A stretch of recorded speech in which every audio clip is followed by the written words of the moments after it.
यही शेयर हो रहा है, सब यही शेयर हो रहा है।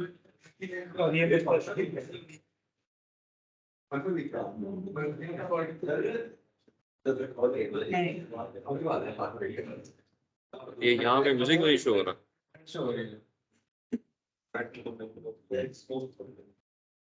फिर हमारी ठीक है आगे भी। अच्छा जी चलें, बिस्मिल्लाह रहमान रहीम। बस कम है लेकिन चलें कोई बात नहीं। आई एम रिकॉर्डिंग, तो ये आई शेयर इट विद जो आप बाकी लोगों को जो नहीं है। अच्छा ओके, सो अगर मुझे याद पड़ता है तो हमने लास्ट टाइम पे कुछ हमने भी saw some of the definitions, later on हमने देखा कि जी क्या मतलब है एआई का। और मैंने आपसे ये कहा था कि not every problem can be solved with the help of artificial intelligence. Plus हमने कुछ हमने ये बात की ओके जी, बहुत सारी ऐसी चीजें होती हैं जहाँ पे कोई रिलेशनशिप नहीं होता चीजों के अंदर। मैं भी एग्जांपल एजाज ने एक दी कि थी, आपके पास एक इंक्रिप्शन एल्गोरिथम है, आपने इंक्रिप्ट किया तो आपने किया ये कि let me draw it here.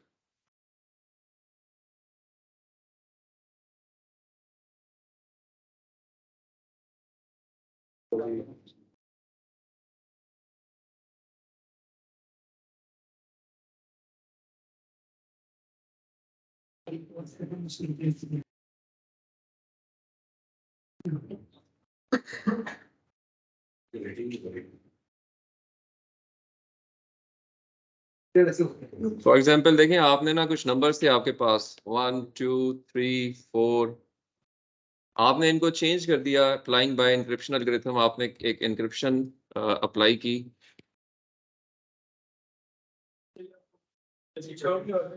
Border बन जाए तब उसका मतलब शेयर होता है स्क्रीन शेयर। ओके जी, लेट मी शेयर स्लाइड की जगह स्क्रीन पे ही लगा, फुल स्क्रीन शेयर हो जाए ना ताकि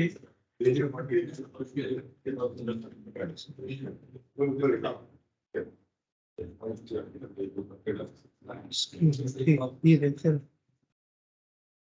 अब अब आप बोले ठीक है। now the exact thing is shown A to Z। आप जिस तरह करेंगे उसके ऊपर हो सकता है।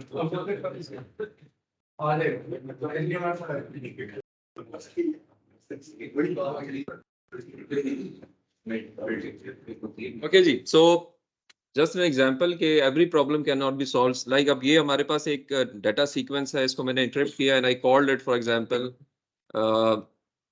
I just added a number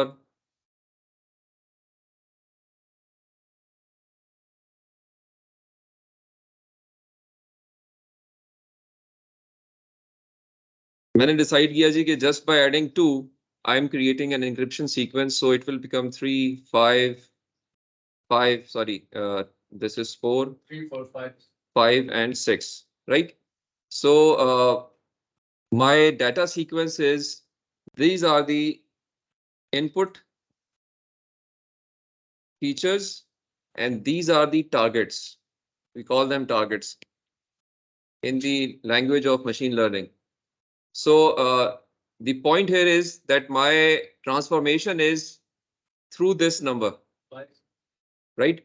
So I need to have, for machine learning to learn, I need to have both of these sequences. मुझे ये sequence भी चाहिए, मुझे ये sequence भी चाहिए. I need not to have this, because my machine learning model will infer this addition with the help of the output data which I have given. आपसे जब इंटेलिजेंस क्वेश्चंस किए जाते हैं तो this inference you draw in your exams. If I give you both of the sequences and I ask you what would be the next number, like if I ask you कि जी इसके अंदर से what would be the next number, what would be the next output, what will be your answer? 7. And how you have deduced this number 7? Because your mind has drawn this conclusion that the input is always added with a number 2, right? So there is a relationship between the input and the output, right? This is the encryption sequence. On the other hand, say agar I do not get this output data with me, I just have the input and somebody tells me कि okay जी, what would be the next sequence of the output? I do not know what is here, I do not know what is here, मुझे ये भी नहीं पता, मुझे भी नहीं पता, मुझे कहे जी इधर क्या चीज आएगी, जबकि डायरेक्ट एक मुझे सिर्फ इनपुट सीक्वेंस दे दिया जाएगा जी, यहाँ पे एक नंबर 5 आ गया, क्या मैं बता सकता हूँ कि इसका क्या नंबर होगा? I cannot, because I do not know the input and output values with me. I do not know the targets which should have been with me. Right? Like आपने एक communicate किया signal, you transmitted, आपने किसी से बात करनी शुरू की मोबाइल कम्युनिकेशन में, ठीक है उस्मान? तो आपकी जो साउंड है, आपकी जो ऑडियो है, या जो इवन आपकी वीडियो अगर आप व्हाट्सएप कॉल कर रहे हैं, it is always encrypted. Once it is transmitted, there is an encryption sequence added to your usual thing जो आप बात कर रहे हो. अगर in between somebody is probing that signal, even he or she captures that signal, he doesn't know what is the encryption added, because there is a specific private key added which only knows to you and your intended receiver. Both only can de-encrypt that signal. Right? We come back to this again. मैं आप पे दोबारा आता हूँ. Just for the sake of, क्योंकि एजाज ने question किया था, मैंने ये उसका सवाल का जवाब दिया. Okay, so point सिर्फ यहाँ पे ये था कि there has to be a relationship between the input and output whenever you try to solve with the help of a machine learning algorithm. और हमने यहाँ देखा कि जी there are different ways to train that data. और उसमें हमने supervised, unsupervised और reinforcement learning की बात की थी. I hope no need to remind it again. You already knew it.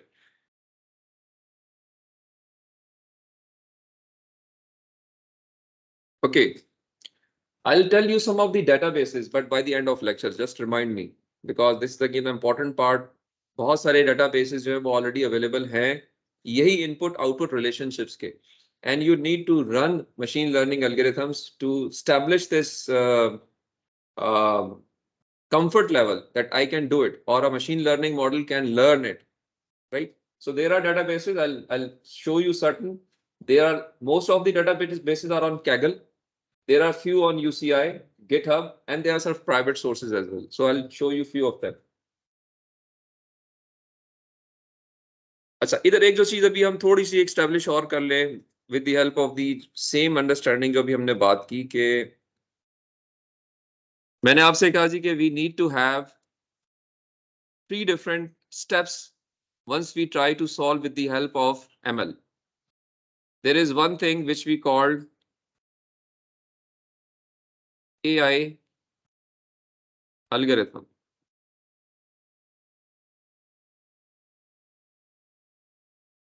Let me change the color.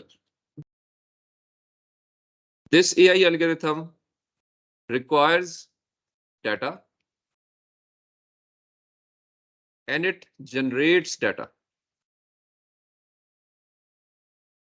ठीक है? That is, add another slide to this.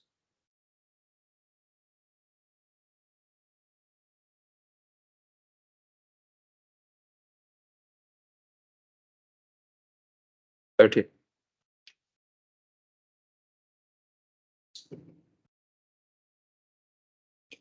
So if I take that AI algorithm first.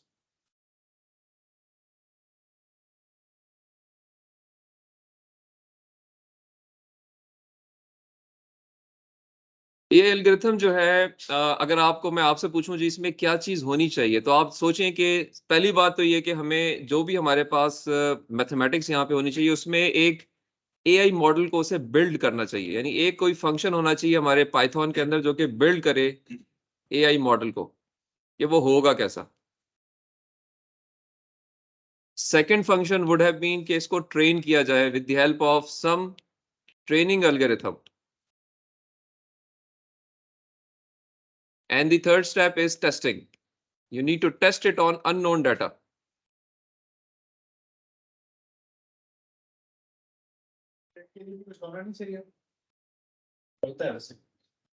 आते हैं वो जरा details है ना, तो उसको बाद में डिस्कस करेंगे. जब हम ट्रेन कर रहे होते हैं तो एजाज जिस तरह से कह रहा है कि यहाँ पे आपके पास डाटा स्प्लिट होता है, जिसको आप एक सेगमेंट को कहते हैं ट्रेनिंग डाटा और एक सेगमेंट को कहते हैं वैलिडेशन डाटा। वो हम थोड़ा बाद में इसको भी डिस्कस करेंगे। पहले अभी चूंकि हम just trying to relate certain things, तो मैं अभी उसमें नहीं जा रहा हूँ।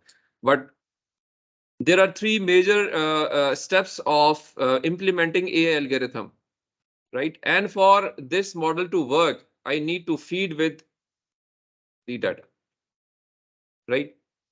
Okay, let's change the slide.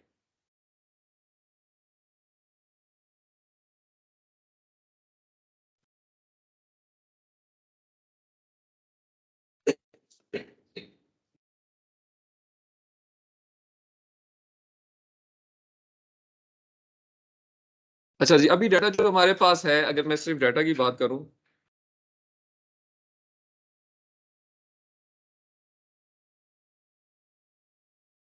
this data has to be in some sequence. This is the data which I'm going to supply. This data has to have some columns, and another last thing, which is the label. We call it label. We also call it target. अभी जो हमने बात की थी ना Python के अंदर, भी discussed and you solved the problems with the help of Panda. Pandas in fact does the same thing. It arranges your data in form of rows, columns, in form of the something which could be used. So we have here what we have, we call them features. Features are there, and those features, जैसा अभी मैंने आपसे बात की, some numbers are there. Those numbers say this is first set of features, this is second set of features, then we have third set of features, and maybe if I continue, maybe 1 millionth feature could be here. If data is small, we call it regular data. If data is too much, we call it big data. Okay. Now this one set of feature is having a value here, which would be depicting what we would like to draw out of this data, and we call it its label. What it is, in fact, what it is. I could say कि जी okay, ये सारे features जो हैं वो एक हाथी के हैं. यहाँ पे उसकी नाक की लेंथ दी हुई है, यहाँ पे उसका अपना वेट दिया हुआ है, यहाँ पे उसके शूज का साइज दिया हुआ है, उसके पाँव का साइज दिया हुआ है, मे बी यहाँ पे उसकी खाल का टेक्सचर दिया हुआ है. And I have told it कि जी this is an elephant. its segment, its label is elephant, because these are various values which associate to an animal which is elephant, right? हाँ, मतलब अभी हम सुपरवाइज स्टार्ट करते हैं ना, तो थोड़ा सा फिर आगे अनसुपरवाइज पे भी जाएंगे. अनसुपरवाइज इनफैक्ट क्लासिफिकेशन के लिए होता है सिर्फ यूज, वो रिग्रेशन के लिए इस्तेमाल नहीं होता. थोड़ा उसमें कॉम्प्लिकेशंस शायद ज्यादा है, आएंगे उस पर बात. Just make sense with this and then we could go move forward. In fact, reinforcement is also the similar way. So जो पैटर्न्स है उसके अंदर लेबल रो की तरफ है. You can place in row, you can place in columns. वो कोई issue नहीं है, वो तो आपने सिर्फ ट्रांसपोज लेना है. वो that is a simple thing. Using the NumPy, you can change the order and sequences. वो कोई problem नहीं है. However, this is the way of arranging the data, and you have some of the feature values associated with some of the labels. Now देखिए, अब ये in fact अगर आपने classify करना है, एक टास्किंग हो सकती है जी, just need to classify an elephant from rest of the animals. आपके पास दो क्लासेस हैं, one is elephant and second is not elephant. ठीक है. सो इन केस ये सारे के सारे फीचर्स जो हैं वो एलिफेंट्स के ही होंगे. यहां भी किसी और एलिफेंट का वही 4 फीचर्स होंगे, यहाँ किसी तीसरे एलिफेंट के वही 4 फीचर्स होंगे, और इस तरीके से हो सकता है कोई 1 मिलियन के अंदर 6 मिलियन हाथी हो, बट 4 मिलियन दूसरे एनिमल्स भी होंगे, उनके फीचर्स भी होंगे, बट वहां पे उनके सामने लेबल में एलिफेंट नहीं लिखा होगा, कुछ और लिखा होगा, पांडा लिखा होगा. ठीक है, एनीथिंग बट नॉट एलिफेंट. इंसान भी हो सकता है. सर लेकिन जरूरी है कि ये मिलियन जो फीचर आपने कहा वो रेलेवेंट हो डिटरमाइन करने के लिए कि हाथी है. जरूरी है कि जितने रेलेवेंट होंगे उतना इजी है इसकी समझदानी के लिए. अगर आप इसको रेलेवेंट फीचर्स नहीं देंगे, हम इस पे आते हैं. फीचर्स बहुत सारे हो सकते हैं, उनमें से हम सेलेक्ट करते हैं कुछ इंपॉर्टेंट फीचर्स जो कि सारे डाटा को रिप्रेजेंट कर रहे होते हैं. We call it sparsing. Unnecessary चीजें हम खत्म करते हैं ना.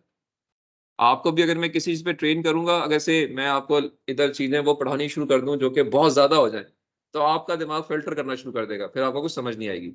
अगर मैं आपको सिलेक्टेड कंटेंट पढ़ाऊंगा तो आप जरा फोकस करके और दिल से पढ़ेंगे।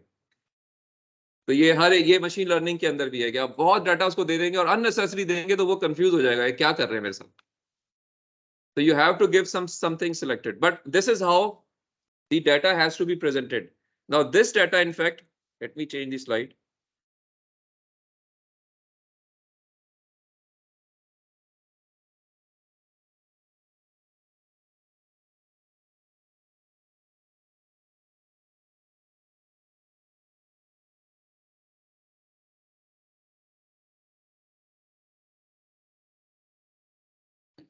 Your AI algorithm, it needs this clean and concise data,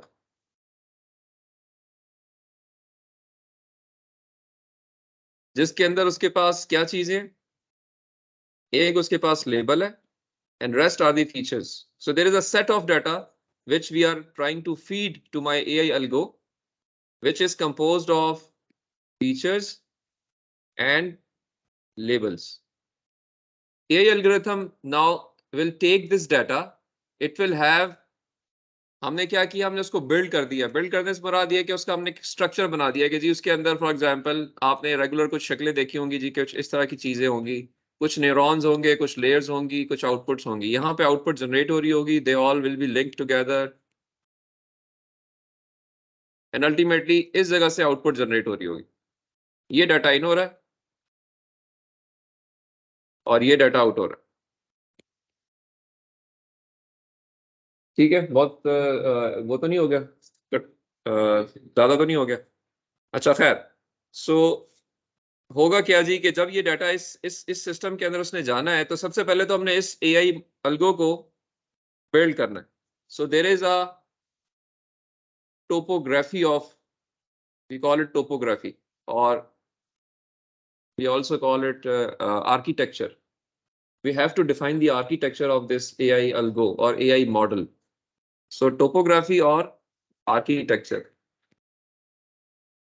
By defining the topography architecture, I mean what would be the layers, in simple words, हम बाद में आएंगे इनकी technical details पे, what would be layers, what would be neurons maybe, what would be working elements of this structure, and second thing is how I would like to train it. Data तो आ रहा है training के लिए, I need to give it some training algorithm, कुछ एक ऐसी चीज जो कि लॉस को, किसी एक लॉस फंक्शन को, किसी एक कॉस्ट फंक्शन को रिड्यूस करेगी। Training means you are trying to define a cost function and defining some mechanism to reduce it to a level where your data start matching, your features start matching to the labels.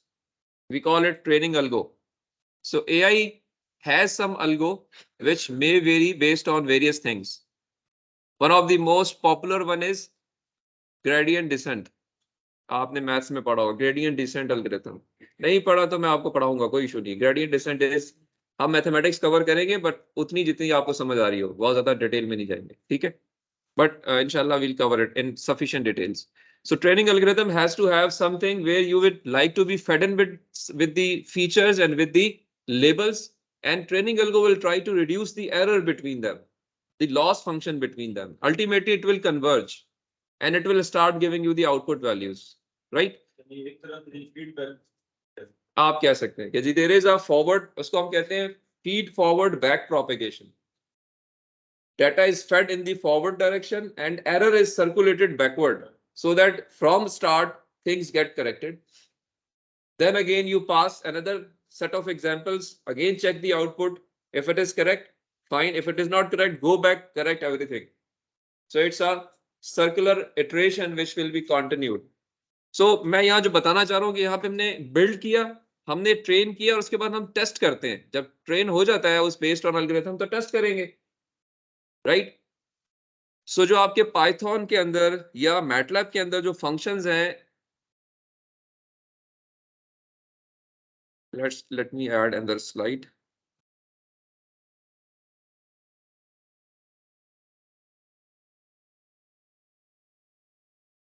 On the run नई slide add नहीं हो सकती, हर दफा skip करना पड़ता,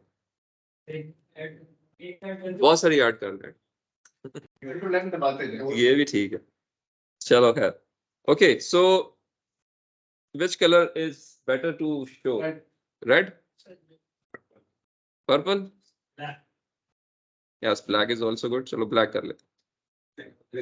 ये जो black colour है ये ड्राई हो सकता है इस तरीके से, ये सब बनाया हुआ है, ये किस पे है? तो कोई स्प्रेड वगैरह के थ्रू नहीं जा सकता है? लो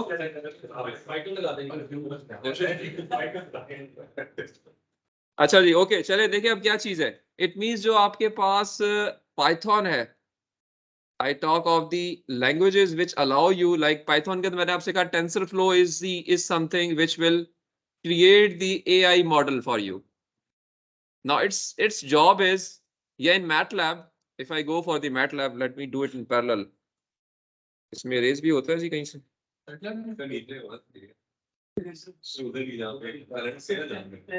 इसी के अंदर eraser. चलो okay, so what we do, हम इसमें लाइन लगाते हैं, ठीक है। There is a platform which we are using Python, and there is another platform we also use MATLAB for designing a machine learning algorithm. So both of them should be known to us. मैं सिर्फ आपको relate ये करना चाह रहा हूँ कि जी इन दोनों प्रोग्रामिंग या सिमुलेशन लैंग्वेजेस के अंदर the requirement is to build, train and test. In MATLAB, we use a command new ff and give some arguments. It will create my model. It will have neurons, layers, training algo, activation function. So arguments में आप ये value देंगे, ये new ff एक feed forward back propagation neural network create कर देगा. It will create it for one single command. It will create a model. Similarly, build की command itself यहाँ पे Python के अंदर आपको नजर आएगी, जो कि एक नेटवर्क मॉडल को बिल्ड कर देगी, again with the similar parameters. It will build for. Now वो बन गया, वो एक empty structure है, इसमें कुछ भी नहीं है. You have just mentioned कि जी ये तरीके हैं जिससे इसको इसमें कुछ इसका टोपोग्राफी ये होनी चाहिए, बट और इस तरह से उसको ट्रेन होना चाहिए, इस तरह से उसके एक्टिवेशन फंक्शंस होने चाहिए, इस तरीके से उसके ये आपके ट्रेनिंग एल्गोरिथम होना चाहिए, बट इसके अलावा उसमें कुछ नहीं है. इंपॉर्टेंट चीज क्या है कि उसको आपने ट्रेन करना है, ठीक है उस्मान. तो ट्रेनिंग के लिए आप क्या करेंगे? ट्रेनिंग के लिए there should be some command. It is in fact train. In Python as well as in the MATLAB, there is a command train which will get the input data and your labels, and it will train. क्या करें?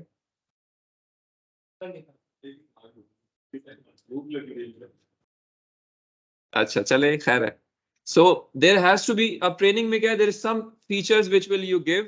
वो जो आपका data आपने arrange किया हुआ है, it will have the features, it will have the labels, that data will be fed and you will tell कि जी मेरा जो नेटवर्क क्रिएट हुआ इधर से, उसको मैंने NN का नाम दे दिया, वो NN में यहाँ पे सप्लाई कर दूंगा कि जी इस NN को आपने ट्रेन करना है with the help of this data. It will train. Now once it is trained, it means data has converged or error has converged, loss function has converged, or your cost function has optimized. Now you can test. So there is a command test which should be given to this Python or MATLAB, and you give only your features. Now you do not give the labels, you just give the features and it will generate your output, which should be in our case जो मैंने थोड़ी देर पहले देखा, an elephant if the data is of elephant. So there are just 3 commands in both the platforms which will do the wonder for you. तो फिर कहाँ पे आपकी contribution आई? Because ये algorithm तो आपने नहीं लिखने, आपने समझने. At this stage you have to understand कि algorithm काम कैसे करता है. No expectation कि आप उसको लिखेंगे. So contribution जो data engineers की maximum आ रही होती है, that is towards feature engineering. Feature engineering is the thing which Pandas is doing. That database, in fact, is your tasking. Existing databases तो हैं, but जो नए problems आ रहे हैं उनके databases नहीं है. वो एक design engineer ने, एक data engineer ने create करने हैं कि what should be the ideal features and labels to work for this problem. That is where your input comes in. So if you understand the problem well, define the data well, your algo will work excellent, right? With this in mind, let's move forward. आगे हम चलते हैं, आपको कुछ और चीजें बताता हूँ. कोई क्वेश्चन है तो आप you can ask.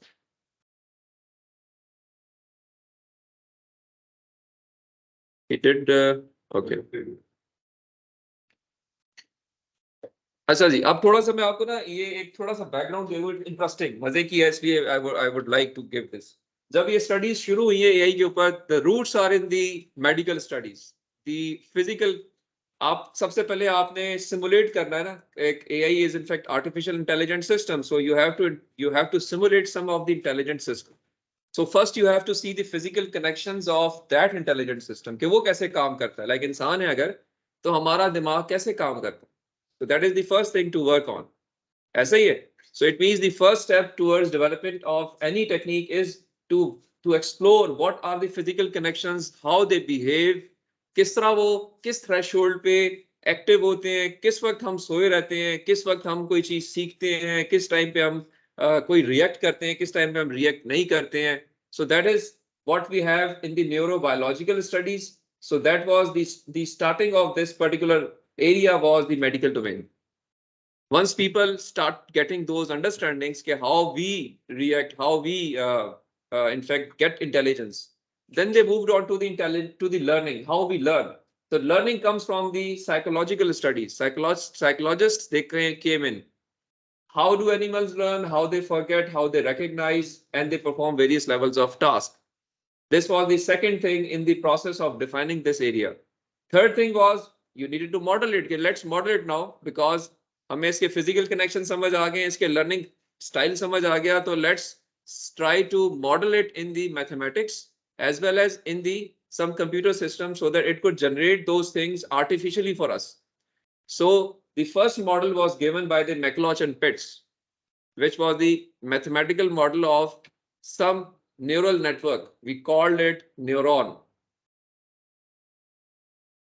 Initial simulations were very simple, based on the McLauch-Pitts model, binary devices, fixed threshold, many assumptions, and simple logic functions, A union B, A intersection B.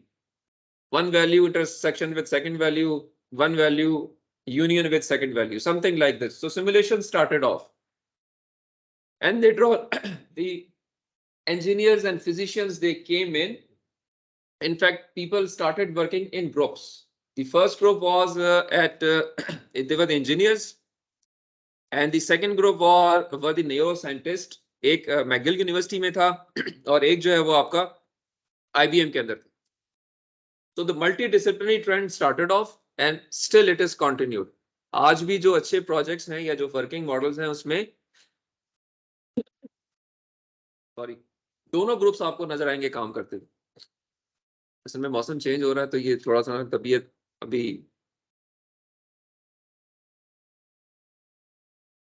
Okay.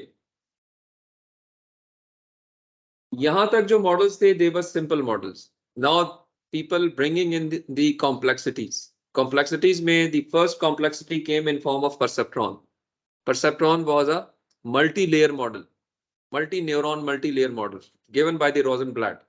अब देखें ये technology इतनी पुरानी नहीं है. It's not even 100 years old, right? So perceptron came in. Then there was a model which is called adaptive linear element. Primarily इसमें जो success थी वो ये लर्निंग रूल था, least mean square learning rule, which was developed by the Stanford University. ये आज भी mathematics में एक्सटेंसिवली यूज होता है. 1970 के अंदर these were the people who said कि यार ये जो आपकी टेक्नोलॉजी है ये बहुत सारे काम नहीं कर सकती. It is not capable, and they gave some examples. जिसकी वजह से now they were the famous academicians as well as finance peoples, या इसको कहते हैं ना कि जिसमें आपके जहां से पैसा आ रहा होता है, जिसकी वजह से 70s में इस पर्टिकुलर एरिया में फंडिंग जो है वो खत्म हो गई, it stop because of this thing. Individual researchers काम करते रहे, और इसको हम ब्लैक पीरियड भी कहते हैं इस एआई का। इसके अंदर आपको नजर आएगा कि ये जो टेक्निक है, this is the unsupervised learning. It was developed by von der Malsburg, and secondly adaptive resonance theory, Hopfield network, self-organizing maps, they are the various offshoots of unsupervised learning। individual level पे लोगों ने इस पे काम शुरू किया। 80s में इसमें दोबारा एक दफा फर्दर काम शुरू हुआ और इसकी रीइमर्जेंस हुई। तो 80s is just 30-40 years back, थोड़ा सा ही पीछे, बहुत ज्यादा दूर नहीं है। 1980s is just close। आपके सीनियर शायद 80s में पैदा हुए होंगे, कुछ सीनियर्स। आप लोग कब पैदा हुए? 2000 में। तो चलिए 2000 मॉडल है, तो आपसे से 10 साल सीनियर जो लोग हैं वो आपके पैदा हुए होंगे। But then again there are some other models. PCA theory जो अभी हमने बात की ना, कि जिसको हम कहते हैं principal component analysis, selection of some important features out of many features, that is the technology came in by 80s। Boltzmann machine हम देखेंगे कि क्या चीज है, an advanced concept, back propagation. और उसके बाद अगर हम देखते हैं तो support vector machine, very popular technology, still being used in various problems. और in the last few years we saw emergence of deep learning, and if you see some of the most common names, this is the list of some of the very common AI models which are being used in today's world, right? Machine learning आपको कहां कहां नजर आती है? You see it in the self driving cars, speech recognition. अब ये कुछ real world problems है जो कि हम सॉल्व करते नजर आ रहे हैं हमें, कि people are solving it with the help of machine learning algorithms. आप इनमें सर्च करें, आपको इसके ऊपर lot of research paper you will find out, and they are the most common areas या most popular areas. This is one of the very highly popular area of machine learning, self driving cars. Automobile industry, अगर मैं आपसे कहूँ कि दुनिया में सबसे ज्यादा रिसर्च जो हो रही है वो इस वक्त ऑटोमोबाइल इंडस्ट्री में हो रही है, सबसे ज्यादा पैसा जो है वो ऑटोमोबाइल इंडस्ट्री पे फेंका जा रहा है, राइट? सो इसमें कोई गलती नहीं होगी, गलतफहमी नहीं है। You can see and statistics देख सकते हैं आप जाके। आई एम श्योर आपके इंस्ट्रक्टर्स ने भी आपको बारहा बताया होगा जो आपको पढ़ा रहे हैं कि इस टाइम पे सबसे ज्यादा रिसर्च जो है वो ऑटोमोबाइल इंडस्ट्री के अंदर हो रही है। So these are the domains जहाँ पे मशीन लर्निंग आपको नजर आती है। अब डीप लर्निंग क्या है? डीप लर्निंग ये है कि आप जब मशीन लर्निंग में होते हैं तो मशीन लर्निंग में you try to solve a problem with 1 or 2 dimensions, whereas in deep learning you try to solve a problem with all dimensions। I give an example। आप क्लास में हैं, से आप आपस में एक दूसरे को जानते हैं, साद आपको, आप क्लास में बैठे हो, साद अगर सीढ़ियों पे बात करता हुआ एंटर होगा तो आप उसकी आवाज सुन के क्लासिफाई कर लेंगे कि ये साद आ रहा है।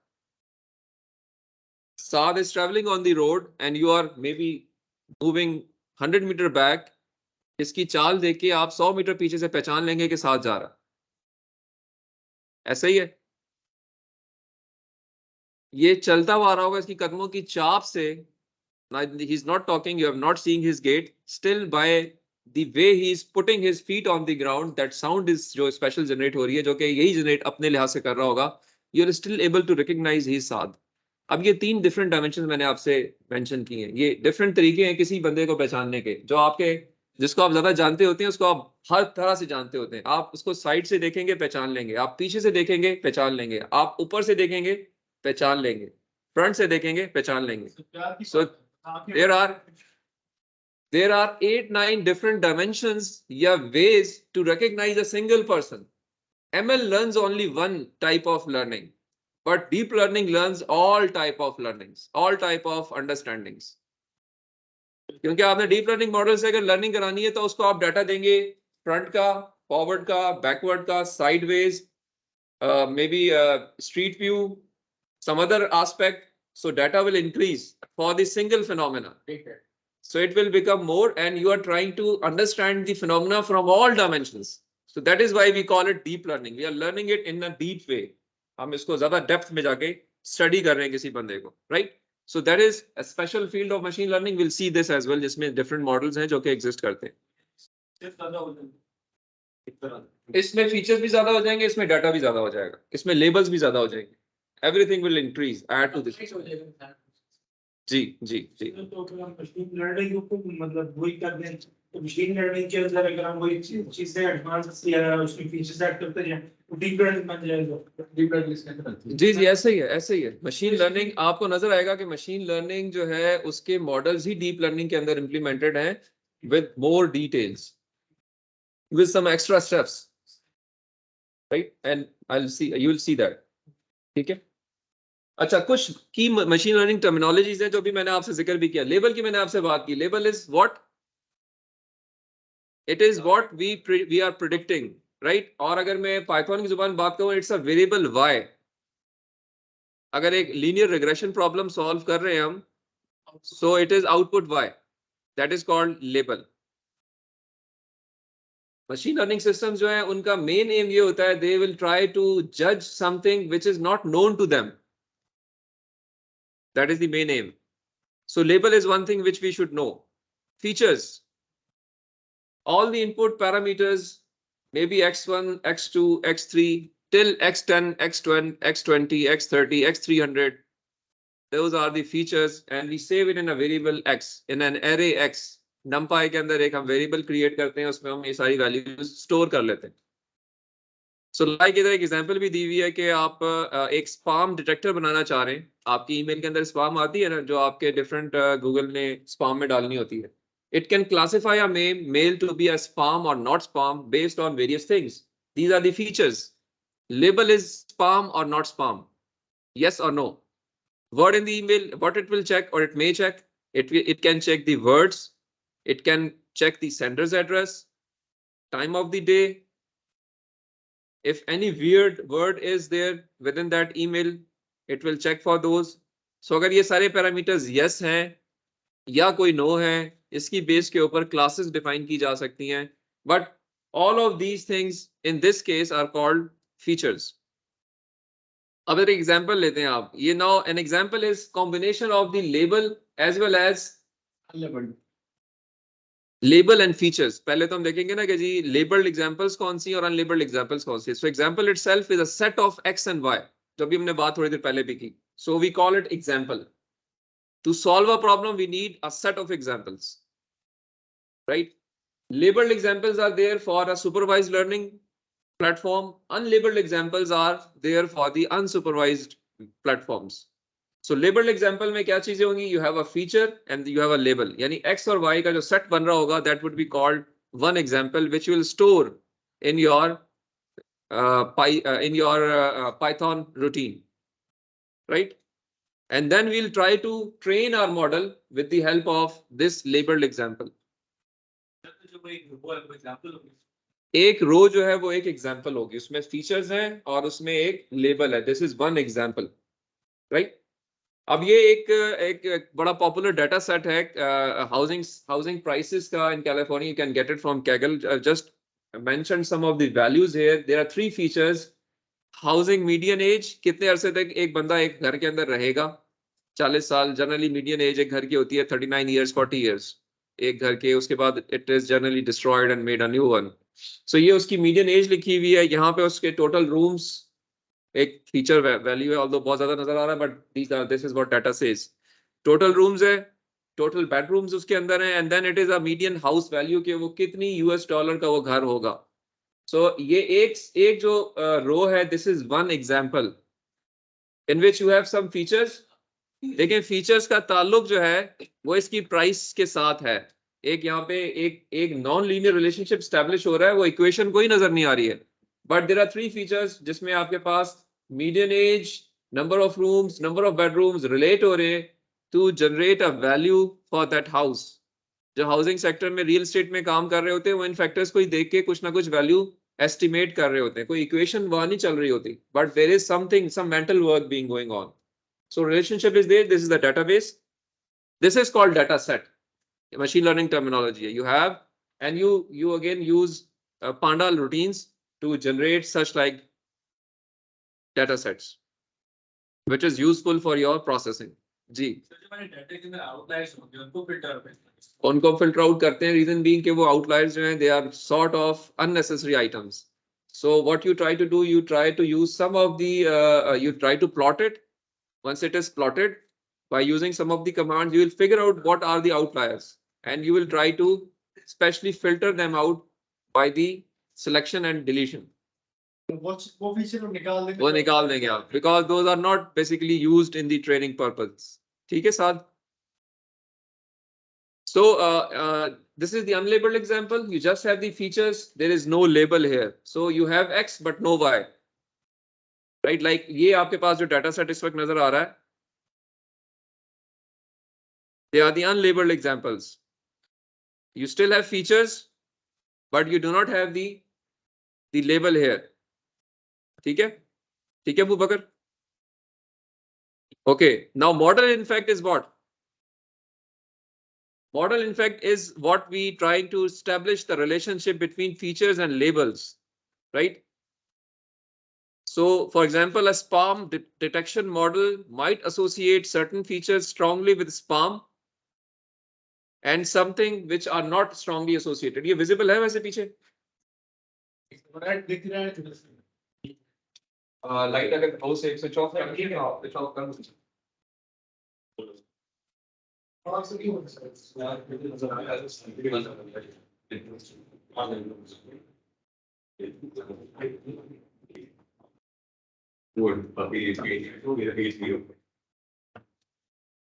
अच्छा जी. So okay, so what we try to do, जो मॉडल है, we are trying to use the model with to train first and then draw the inferences, जिसको हम टेस्टिंग का नाम देते हैं. So training is using the features and labels.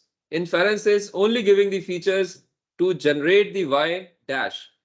यहाँ हम x और y देते तो हमारे पास एक relationship establish हो जाएगा. Then we only give the x values to generate a y value. That is the inference. Like in this case, ये 3 x की वैल्यूज हैं और y आप सिस्टम में दे रहे हैं. बट से एक और इधर ये आपके पास 5 हैं, एक 6th रो हो जिसके अंदर यहाँ पे एक वैल्यू हो, for example 21, 1764, 370. So this would be the data used to infer what should be the output that has to be estimated by the model. So inference would be created. So models are in fact to define the relationship between features and labels. There are two problems which we try to solve. मैंने आपको पहले भी कही थी. One is the regression. Regression is the determination of continuous variable. Classification is determination of discrete variable. Like इधर एक example दी हुई है. हम आगे और एग्जांपल्स भी देखेंगे तो ये और क्लियर होगा. अब इस सब पिछले वाले डाटा के अंदर the value of the house in California is a regression task. What is the probability that a user will click on a particular ad is a regression task.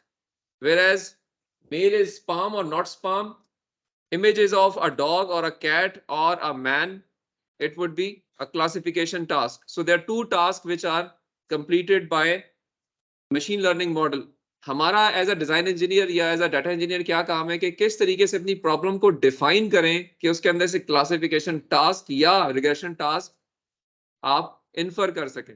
Problem तो ऐसे नहीं होगी, हमने बनानी होगी. तो that is important. Okay, let's do a quiz now.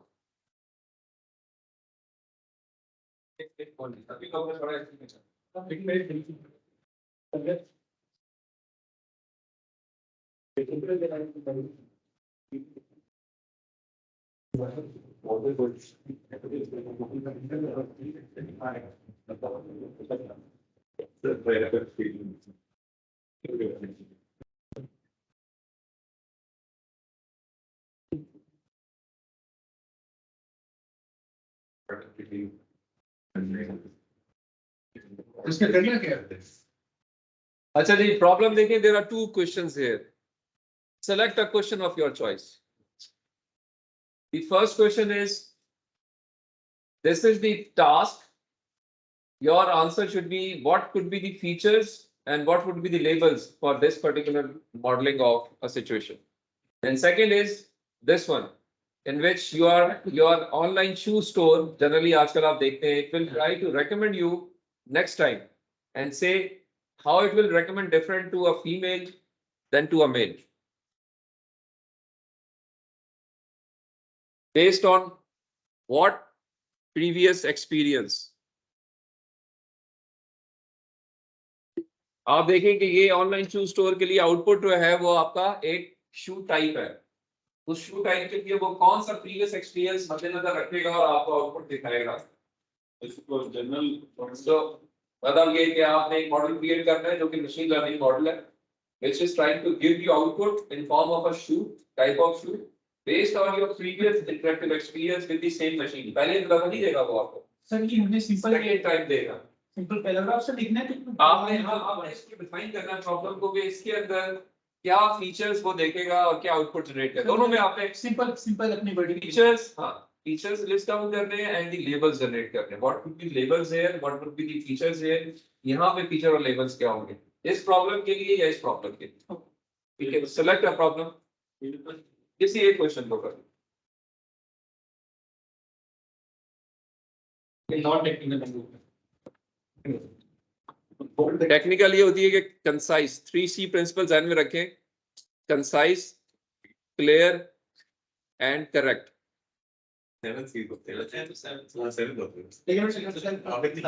हमने उसमें से 3 कर दी।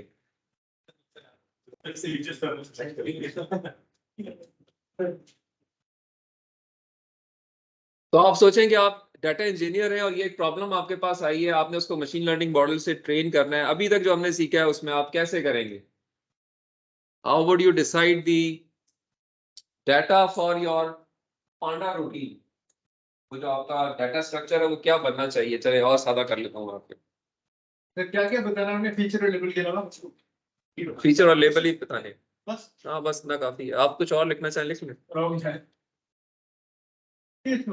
नहीं नहीं पढ़ेंगे डिस्कशन पर्सनल डिस्कशन करें अपनी आपस अपने दिमाग से।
ये ट्राई कर सकते हैं दूसरा वाला भी जी जी करें करें गुड attempt करना अपना दिमाग ट्रेन करना शुरू करें इस तरह की this is important that you should be able to analyse any situation and try to figure out how to make it suitable for any AI based solution.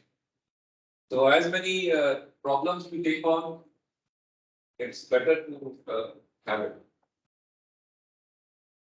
And don't worry, I'll give you a lot of problems.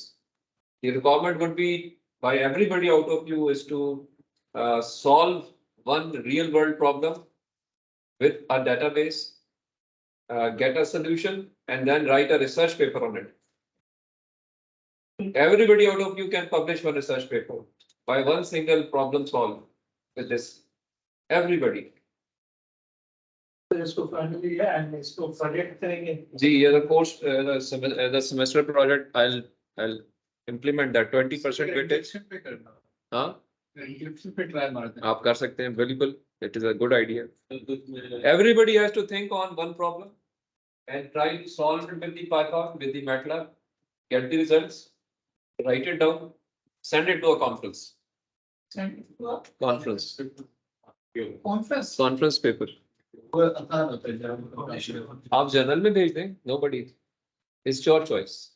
I myself will send few papers to journals if I find कि वो अच्छे लिखे हुए. But you can. AI और encryption मिला के कभी किसी पेपर में पब्लिश किया लाइक लिस्ट AI encryption के साथ मैंने अभी तक नहीं किया, but can be done. It can be done.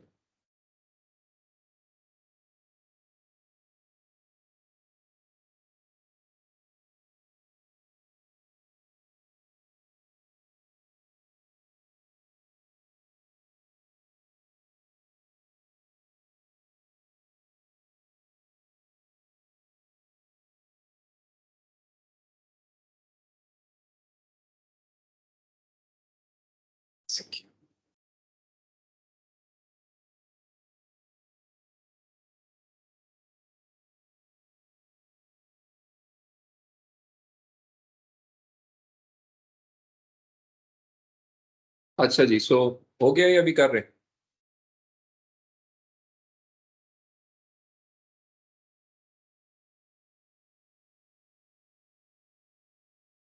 चले जी, Mohammad Naeem. What is your solution for the first part? Okay. Features spelling errors, structural errors, punctuation and grammatical errors. Unknown sender, or if the sender is not legit, question from context. Okay. अच्छा, अब यहाँ पे तो चीज important है, ये तो अभी आपने स्टिल उसको ना एट्रीब्यूट्स लिखे हैं. How would it be converted into a tag?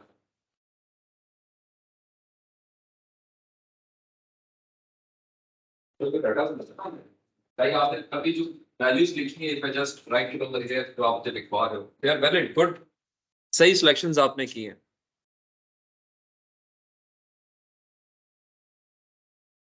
आप में से एक चीज लिखी है, पहली वैल्यू बताएं मुझे, आप पहला क्या पैरामीटर लिखा है? मैं आपके यहाँ पे जो कर रहे हैं वो करते रहे, मैं सिर्फ जरा कुछ लोगों की अंडरस्टैंडिंग भी चेक करना चाहूंगा ना कि वो ठीक सोच रहे हैं, गलत तो नहीं सोच रहे।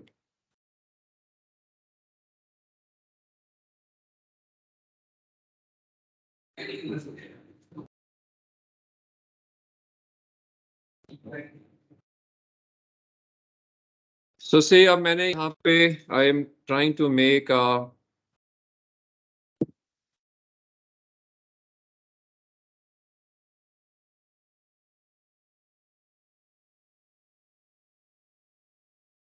and this is here my label. So my first example, मैंने चूंकि डेटाबेस, पहले तो मैं फीचर्स लिखता हूँ। पहला फीचर क्या है आपका जी? स्पेलिंग एरर, ओके, मैं जस्ट राइट डाउन स्पेलिंग। दूसरी क्या चीज थी? कुछ स्पेशल वर्ड्स होते हैं जो बाकी स्पैम में कॉमन होते हैं। Okay, special words, sender email sir, header tags होते हैं, अननोन सेंडर, ठीक है। हेडर्स सर फ्लैग नहीं होता स्पैम में। चले, मैं अभी थोड़े सादे थोड़े सिंप्लीफाइड टर्म्स में बात करते हैं, फिर हम थोड़ा बहुत डिटेल में भी जा सकते हैं, यानी बहुत स्पेसिफिक फीचर्स की भी बात कर सकते हैं। स्पेलिंग प्रॉब्लम हो सकती है, स्पेशल कैरेक्टर्स हो सकते हैं, अननोन सेंडर हो सकता है, और क्या? हाँ ठीक है, इमोजीज आपके अननेसेसरी बीच में हंसने खेलने वाले, लिंक्स वगैरह जो उसके अंदर लिंक वगैरह होता है, लाइक स्पैम वर्ड में लिंक होता है उसके अंदर। ओके, क्या चीज? अभी देखो ये तो सारी चीजें वो है जो कि उसमें होती हैं, से स्पेलिंग एरर उसमें होती है, स्पेशल कैरेक्टर उसमें होते हैं, अननोन सेंडर से वो आता है, इमोजीज उसके अंदर हो सकते हैं या होते हैं। क्या चीज ऐसी है जो कि नहीं होती है एक स्पैम मेल में? कोई ऐसे फीचर्स भी सोचे ना, मतलब से अब मैं इसको डाटा में कन्वर्ट कर रहा हूँ, इट इज मैं एग्जांपल्स बनाऊंगा ना, this is my first example जिसमें स्पेलिंग एरर होगा, मैंने कहा जी है, यस, 1 से रिप्रेजेंट किया, स्पेशल कैरेक्टर्स है, यस, 1 से रिप्रेजेंट किया, अननोन सेंडर से है, यस, 1 से रिप्रेजेंट किया, इमोजीज इसके अंदर है, यस, 1 से रिप्रेजेंट किया। अब ये सारे फीचर्स हैं कि ये एक है स्पैम मेल, तो लेबल मैंने कह दिया यस ये स्पैम है, 1 इज रिप्रेजेंटिंग, यस स्पैम है, राइट। अब ये मेरे पास पहला फीचर सेट बन गया, या पहली एग्जांपल बन गई जिसमें फीचर्स भी नजर आ रहे हैं और इसमें लेबल भी नजर आ रहा है। Attributes are hidden, that is in fact the pre-processing which I have done. I have decided the features and I have put in my actual values over there, which could be 0 1s. इसको one hot encoding कहते हैं हम, one hot encoding, it's quite hot. तो खैर ये अब ये features है जो कि अब देखिए इसको मैंने डाइवर्सिफाई करना है। अभी तो ये देखें ना, कुछ फीचर्स मैंने डिसाइड किए सारे यस थे, कुछ ऐसा भी सोचे ना कि जो कि नो भी हो सकता है, जहां 0 लिख सकूं मैं यार कि ये चीज जो है ना वो एक स्पैम के अंदर नहीं होती। तो मेल नो नो या फिर official something which may not be out of this, इससे कुछ डाइवर्सिफाई करें। नहीं सर डोमेन की अगर जीमेल से आ रहा है, हॉटमेल से आ रहा है, तो most of its gonna be verified authentic होगा। तो डोमेन से कर लेंगे, प्रॉपर डोमेन से आ रहा है, जो स्पेसिफिक बड़ी डोमेन से हीरो करते हैं, न्यूली क्रिएटेड डोमेन नहीं आता है। डोमेन से मुराद तो ये ना कि किसी एक सर्वर से आ रहा होगा ना, जीमेल के या याहू के, ठीक है। रिप्लाई वाली मेल लाइक जरूरी नहीं है उस स्पैम में, लेकिन मोस्टली जो इस ईमेल ने पहले भी मेल भेजी हुई है भाई। हाँ ठीक है, तो पहले नहीं आई, रेपिटेशन से मैं कहता हूँ, रेपिटेशन वाली सर तो रिप्लाई मेल आते हैं ना, से रेपिटेशन इज 0, पहले कभी आपको इससे मेल नहीं आई, फर्स्ट टाइम आई है, could be one thing. My point is कि you have to decide about these features. This is feature engineering and आपने most important features figure out करने हैं, ठीक है उस्मान? तो most important features figure out करने के perspective से think and decide which could be, हो सकता है ये बहुत अच्छे ना हो, को और भी दिमाग में आपके आए, so accordingly वो बहुत सारे features आपने list down करने हैं, again उसमें से short करने हैं कुछ important features, but ये कि this is one example which I have created. I'll create another example of second spam email, a third spam email. There would be one email बीच में जो कि spam नहीं भी होगी, जिसका आंसर यहाँ 0 होगा, वहां पे इसका जवाब 0, इसका 0, इसका 0, इसका 0, दिस वुड बी 1। कुछ फीचर बाद में कुछ फीचर सर वही है हो सकता है, बिल्कुल हो सकता है, बिल्कुल हो सकता है जी, एक में स्पेलिंग एरर ना हो, 0 हो जाए, स्पैम ही है येट, स्पेशल कैरेक्टर्स ना हो, फिर भी वो से आखिर में आंसर 1 आ जाए, ये 1 1 हो जाए और से ये 0 हो जाए, सर हम हो सकता है। ये किस तरह कैटेगराइज करेंगे, इतने फॉर्म्स या इस हमने नहीं करना ये, हमने ये नहीं करना ना, अब यही मैं आपसे कह रहा हूँ ना, देखो ये कैसे होगा। अब इसका मतलब ये कि कुछ फीचर्स ऐसे हैं जो कि कंट्राडिक्ट कर रहे हैं, those features has to be removed from that data. It is not required because they are not able to correctly give the indication of that particular phenomenon.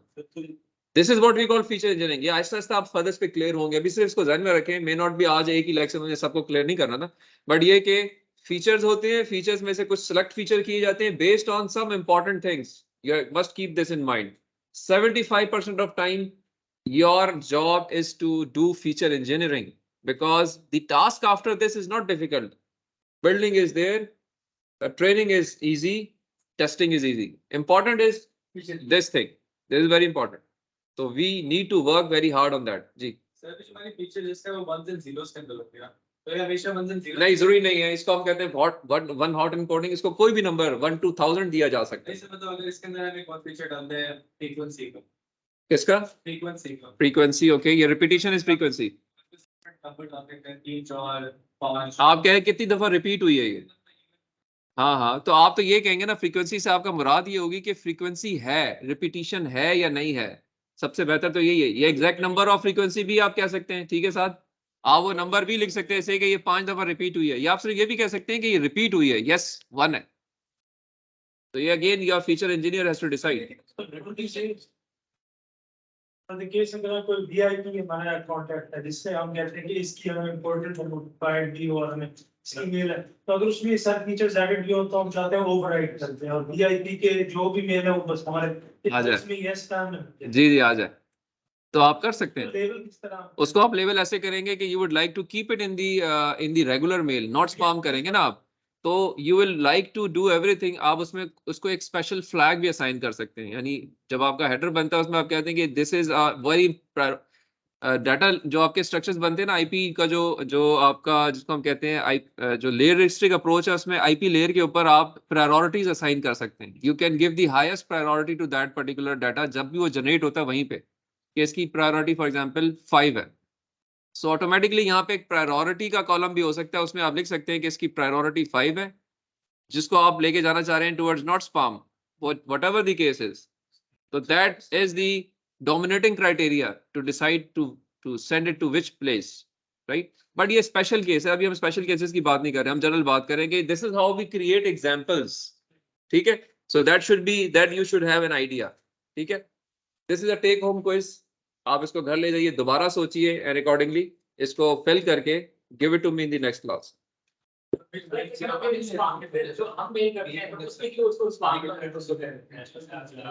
कुछ प्रॉब्लम भी तो आ सकते हैं ना, इनफैक्ट होता ही है कि जितने मशीन लर्निंग एल्गोरिथम्स है ना, they are not working for 100% accuracy, right, because इंसान कभी भी 100% पे काम नहीं करता, आपके अंदर आप कोई ना कोई गलती करते हैं, ये डाटाबेस के अंदर भी गलती बाय ये रिक्वायरमेंट है कि इसको आप 99% पे तो लेते हैं, लेकिन 1% का एरर रहने दें ताकि जनरलाइजेशन की एबिलिटी रहे सिस्टम के अंदर, ये हम आगे देखेंगे, this is the benefit. So there would be some instances which will not be correctly identified, those will be an error, right? इसी वजह से हम इसको भी किसी भी क्रिटिकल टास्किंग के लिए मशीन लर्निंग को यूज नहीं करते, हम ये नहीं कहते कि खाई आ रही है और खाई से पहले ब्रेक लगा दी तो मशीन लर्निंग को बैठा दो, वो ब्रेक लगा देगा, हो सकता है 100 में से 99 दफा ब्रेक लगाए, एक दफा जाने देगा वो।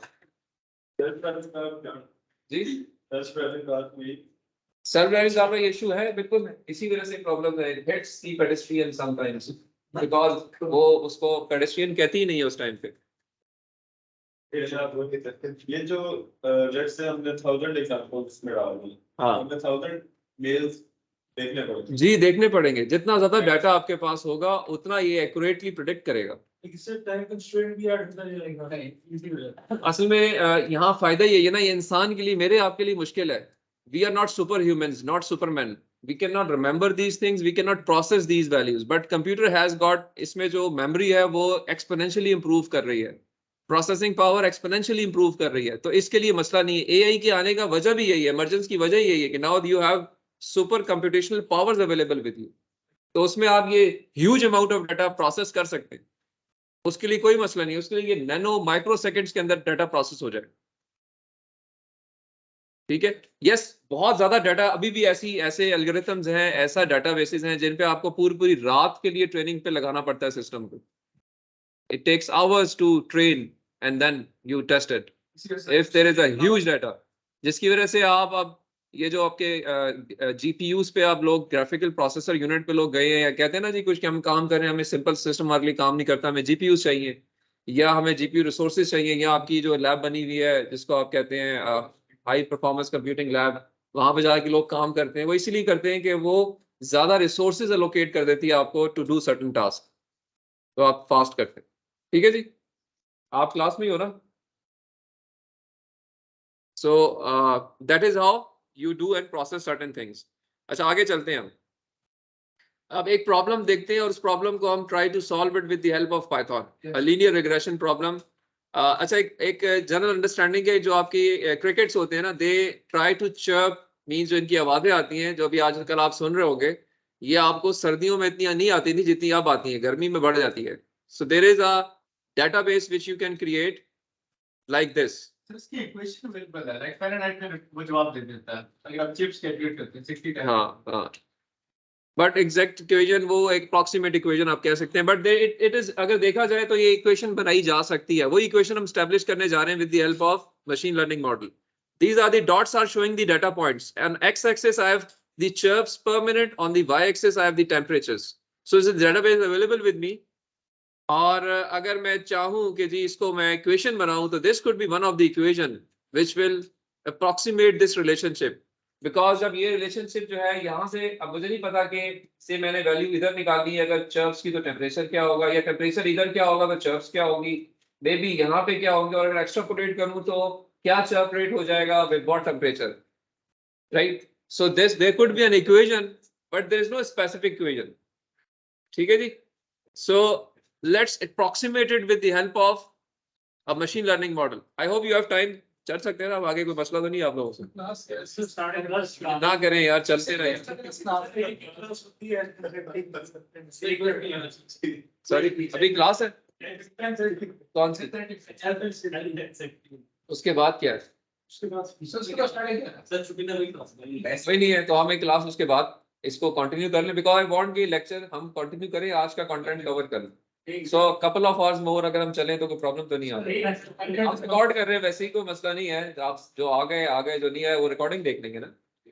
Double attendance. तो हम ये भी कर सकते हैं, डबल अटेंडेंस कर लेंगे, हम थर्सडे वाली क्लास नहीं लेंगे, आज ही क्लास में हम इसको कंटेंट को कवर कर लेंगे।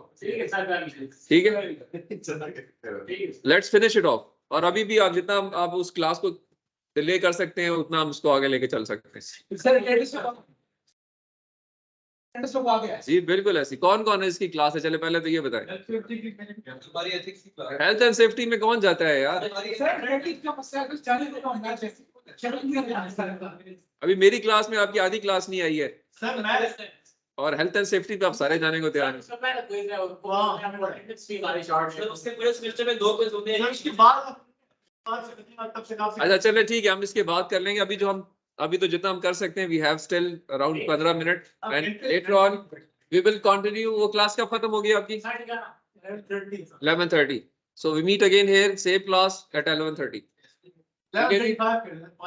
Promise? Well, everybody should be here 11:35. नहीं, आप आए इंशाल्लाह सारे आएंगे। We'll save class on Thursday. Thursday को you can do at your own. Thursday वाली क्लास आपकी बच जाएगी ना, आज आप कवर करें। ठीक है, ओके चले, let's this continue this. So we'd like to हो गया बस हो गया। अच्छा जी, so let's do this problem. So here अगर आप इसमें देखें तो there is an equation which is in hand, या which is working, which is this equation, y equals to mx plus p. This is the equation which is in fact is equation of this line, because y is what we call this equation, equation with y intercept. This b is the y intercept, m is the slope of that line, right? It could be a positive slope, it could be a negative slope, right? और v is the y intercept जिस पे y को ये cross करेगी, यानी अगर ये एक ओरिजिन हम x y एक्सिस प्लॉट करें तो y एक्सिस को जहां पे कट कर रहा है वो 0 होगा तो ये एग्जैक्टली ओरिजिन से गुजर जाएगी। अगर ये b की वैल्यू होगी तो y पे कोई वैल्यू होगी, नेगेटिव भी हो सकती है, पॉजिटिव भी हो सकती है, तो ऊपर नीचे कहीं से भी इंटरसेप्ट कर सकता है। अकॉर्डिंगली हम इस इक्वेशन को डिफाइन कर सकते हैं। So y is in fact is approximated as the temperature, m is the slope, x is the chirps per minute, and b is the y intercept, right? So again दोबारा देखिए इसको आप, इस पे जो वैल्यू आ रही है वो y की वैल्यू आ रही है once you plug in x values. X is chirp rate per minute, y is the temperature. So this equation is in fact giving the approximate values of the temperature based on some chirp rates, chirp per minutes. And slope is in fact the, अब ये x y axis है, ये जहां cut कर रहा है ये axis जो है that is the, इस point जितना टॉप पे वो आपका y intercept है। So this is a general equation line, equation of a line, ठीक है जी। Okay, what our job is by the machine learning, we would like to approximate relationship with this relationship, where y dash is the predicted label, means the predicted value of temperature. B, we call it the bias in terms of machine learning language. We'll see कि bias से क्या मुराद है. Every human has a bias. Whenever we decide based on some pre-assumed understandings. आपसे एक लड़की बात करती है तो आपका डिसीजन कुछ और होता है। जब आपसे शाहजेब बात करेगा तो आपका डिसीजन कुछ और होगा। शाहजेब कहेगा मुझे चाय पिलाओ, आप इसको नहीं पिलाएंगे, ठीक है। तो आपको अगर कोई खातून कहेगी तो आप कहेंगे जी मैं रोजाना चाय पिलाने को तैयार हूँ। तो this is the personal bias we have to decide about anything. This bias has been incorporated in machine learning as well based on the how we train ourselves. So bias is there. So b is the bias value जो कि y intercept के equivalent है। We call this जो w's थे, we in the original equation they were the slopes, but here we call the weight values because we give weight to every input. For us different inputs has different weights. मुझसे अगर 7 बात करेगा उसकी weightage कुछ और होगी, मुझसे अगर पीर ज़्यादा बात करेगा उसकी वेटेज कुछ और होगी, मुझसे उस्मान बात करेगा उसकी वेटेज कुछ और होगी। तीनों के फीचर्स मेरे पास आ रहे हैं ना। I am yes, I always prioritize, I give weightage to different inputs, right? So this is showing the weights, which is in fact the alternate name is the slope of the line. 22 जो है वो एक time पे same होता है, but ये ultimately training से finalise होता है कि यार ये करते करते करते करते ये बायस की वैल्यू है। आप इनिशियलाइज करते हैं, then you update the bias. Training rule is applied to both this weight as well as to bias. Both are corrected. Right? और अल्टीमेटली एक शॉर्टलिस्ट हो जाती है, कन्वर्ज कर जाती है वैल्यू, उसको फिर आप टेस्टिंग के लिए यूज करते हैं। Right, will see that. Weight से मुराद ये है कि ये वैसे तो स्लोप को रिप्रेजेंट कर रहा है यहाँ पे, बट यहाँ पे अगर मैं इसको आप जनरलाइज टर्म में बात करूं तो हर इनपुट का एक वेटेज होती है और हर इनपुट की डिफरेंट वेटेज दी जा सकती है, हम उसको वेट्स कहते हैं।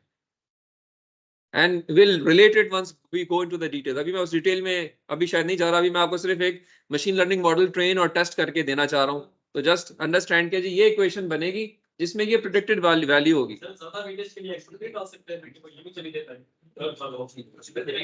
ज्यादा वेट के ज्यादा अच्छा देखिए, उसमें ये होता है ना जब डाटा फ्लक्चुएट भी नहीं करना चाहिए, जो आपकी कन्वर्जेंस है ना वो आराम आराम से होनी चाहिए ताकि आप अपने एरर सरफेस के बॉटम में आराम से पहुंचे, ना कि आप जंप मारते रहे और घूमते रहे सिस्टम के अंदर। वील सी दैट, इसको हम हाइपर पैरामीटर ट्यूनिंग कहते हैं in machine learning. So we will do this hyper parameter tuning here. ठीक है शाहजेब? So inference क्या है जी? Y dash की value is the inference because once we try to solve it, we'll give the value of x1 और हमने training में b और w1 को कन्वर्ज किया है। ये जो ये डाटा था ये हमारे पास यहाँ पे अगर आप गौर करें तो जो मेरे पास एग्जांपल्स होंगी उसमें मेरे पास y भी होगा x भी होगा। Using y and x, I'll try to finalize the w's and b's, yeah, in this case m and b, ये एस्टिमेट करेंगे, जब वो एस्टिमेट हो जाएंगे इस इक्वेशन के अंदर, तो then we'll give x to generate y, right? So this is how we will work. ये एक पैरामीटर पे डिपेंड कर रहा है. This could be extended to various other parameters as well. We can add the input features. More features can be added to generate the similar relationship, and more weights can be added to the system.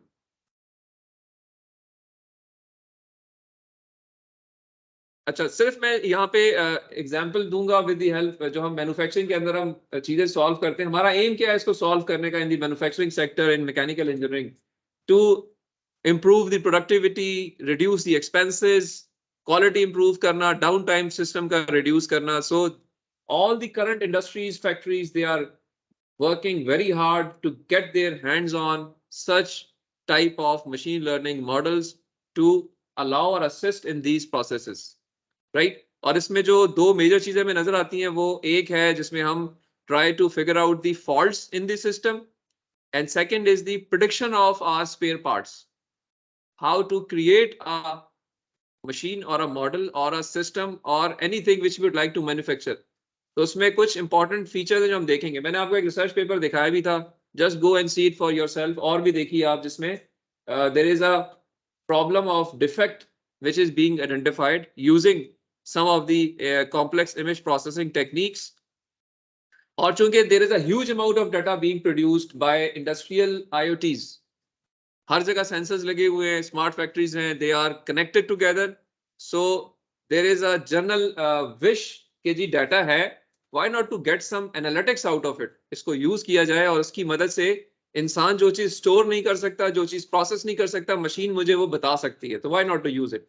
So these are the reasons जिसकी basis पे predictive maintenance पे बहुत काम हो रहा है. और accurate demand forecasting के ऊपर again there is a huge tendency of manufacturing firms. इस पे भी आपको रिसर्च पेपर्स नजर आएंगे. एंड यू विल,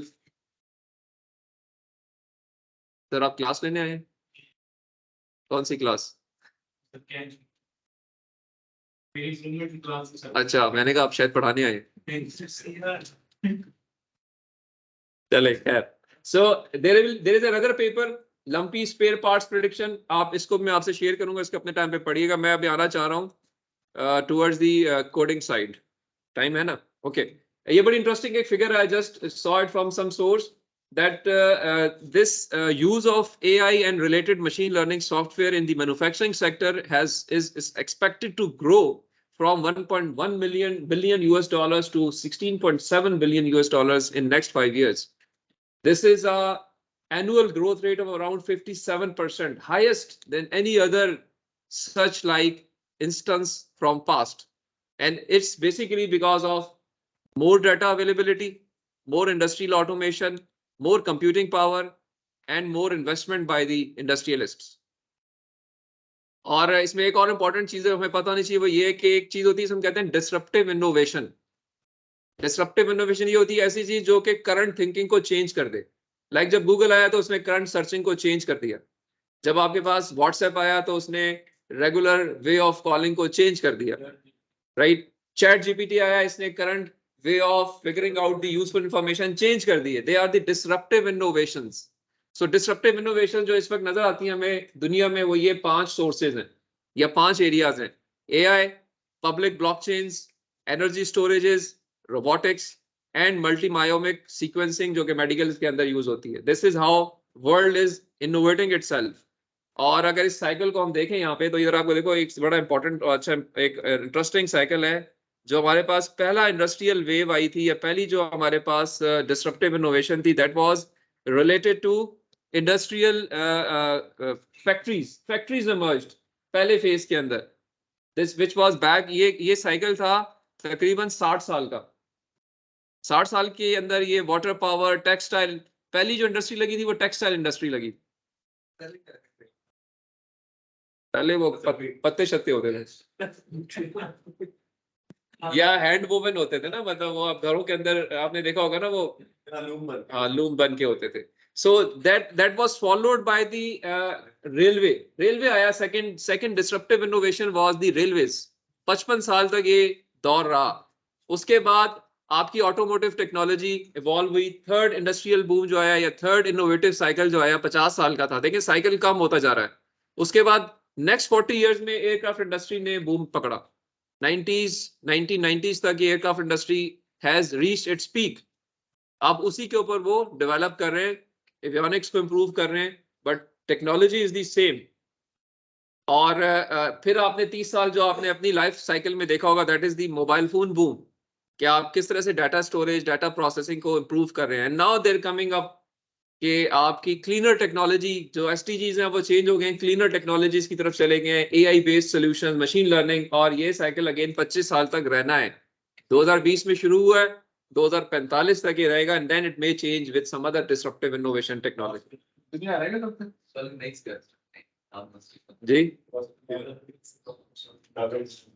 इतने स्पीड से चला रहे थे कि दुनिया बेस्ट है। सो इनफैक्ट अब इसमें सिर्फ जो अंडरस्टैंडिंग वाली चीज है वो ये है कि ये जो हमारे पास, चूंकि हमें नजर आ रहा है कि जी AI is now taking over the world, so जितने ज्यादा लोग इसमें अंदर आ जाएंगे उतनी इस टेक्नोलॉजी को ये सेफ रहेगी, जितने कम लोग रहेंगे उसमें इसके नेगेटिव यूजेज के चांसेस ज्यादा है। इसलिए the more you learn the more you should teach, and you should जितना ये ज्यादा फैला सकते हैं इसको फैलाना चाहिए, लोगों को इस पे काम करना चाहिए। That is the only thing to improve this. और अगेन इसमें जो इंपॉर्टेंट एक डाटा पॉइंट है वो ये है कि ये जो डिसरप्टिव इनोवेशन प्लेटफॉर्म्स हैं ये भी 40% एनुअल रेट पे बढ़ रहे हैं। 13 ट्रिलियन यूएस डॉलर से आज ये 2030 में 200 ट्रिलियन डॉलर इसमें फंडिंग आने वाली है, जिसका मतलब ये है कि huge chances of growth whosoever goes in this areas and work and get expertise, right.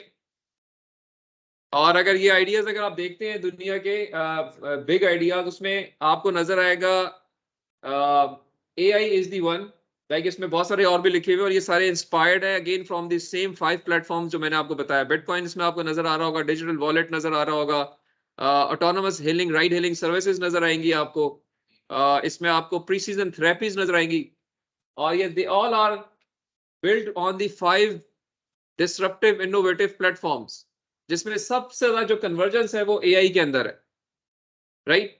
यहाँ पे आपको अगर ये डायग्राम थोड़ी सी विजिबल है, मैं इसको थोड़ा खोल देता हूँ, बट इट्स इंपॉर्टेंट। इसमें जो चीज देखने वाली है, जिसका लिंक मैंने आपको थोड़ी देर पहले दिया था, इट इज ऑटोनोमस मोबिलिटी। जो ऑटोनोमस व्हीकल्स पे आप काम कर रहे हैं, हर चीज उस पर कन्वर्ज हो रही है। Battery technology, robotics, neural networks, 3D printing, next generation cloud networks, cryptocurrencies, contracts, intelligent devices. This is something which is getting a huge attention by the researchers as well as the industrialists. So this is the one जिसमें आपको काम करना चाहिए और आगे जाना चाहिए, because this is the future. और जो AI है वो कहाँ पे असिस्ट कर रही है आपकी? It is assisting in improving the coding. जो आप पहले एक बंदे को $150 पे करते थे या ₹150 पे करते थे, अब वो आपका एक प्लेटफॉर्म जो है, generative platform, just does it in से ₹1। Cost effect has gone down and time has gone down. जो काम पहले 3 घंटे में होता था वो 1 मिनट में हो जाता है। Now let's talk of the, अभी हम देखते हैं वो जो आपने एआई मॉडल हमने बात की थी उसको हम बिल्ड करते हैं। ओके चले फिर ऐसा करते हैं कि अभी मैं चाह ये था कि जो अभी हमने ये लीनियर रिग्रेशन प्रॉब्लम इधर भी क्लास में किया ना, इसको try to solve it with Python. ठीक है, एक छोटा सा 1 आवर की क्लास अटेंड कर लीजिए। Be back by 11:30, will continue and complete it. ठीक है, thank you very much for your time. इसको हम क्लोज करके हम सेव करना है। Should I skip it?